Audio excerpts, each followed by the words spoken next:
Sumatera Selatan memasuki musim kemarau pada bulan Juli ini.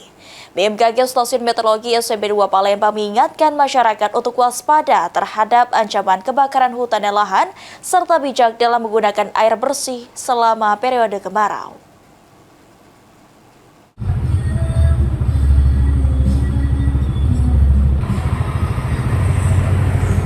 Hal ini disampaikan oleh Kepala Unit Data dan Informasi BMKG Stasiun Meteorologi SMP 2 Palembang, Sinta Andayani, yang dimana seluruh wilayah Sumatera Selatan termasuk Kota Palembang telah memasuki musim kemarau.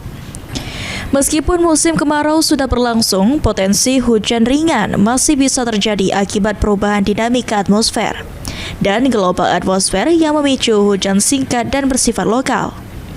Puncak kemarau diperkirakan akan terjadi pada Juli hingga Agustus, periode di mana risiko karhutla meningkat, terutama di wilayah rentan seperti Kabupaten Ogan Komering Ilir, Banyuasin, Musi Banyuasin, Ogan Ilir, Musirawas, dan Musirawas Utara.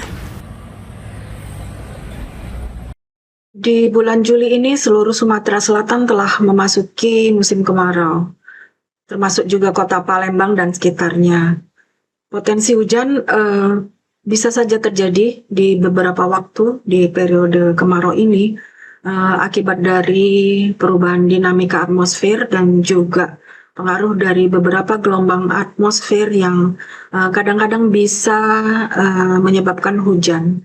Namun intensitas hujan di musim kemarau ini dengan intensitas ringan, berdurasi singkat dan bersifat lokal. Dan untuk puncak kemarau kami perkirakan di periode Juli hingga Agustus nanti.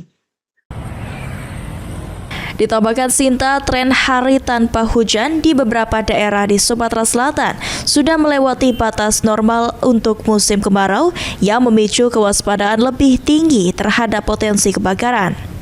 Untuk itu, warga dihimbau untuk waspada ancaman kebakaran di perubahan, bijak dalam penggunaan air bersih, serta melindungi diri dari paparan sinar matahari yang terik untuk menghindari masalah kesehatan seperti heat stroke.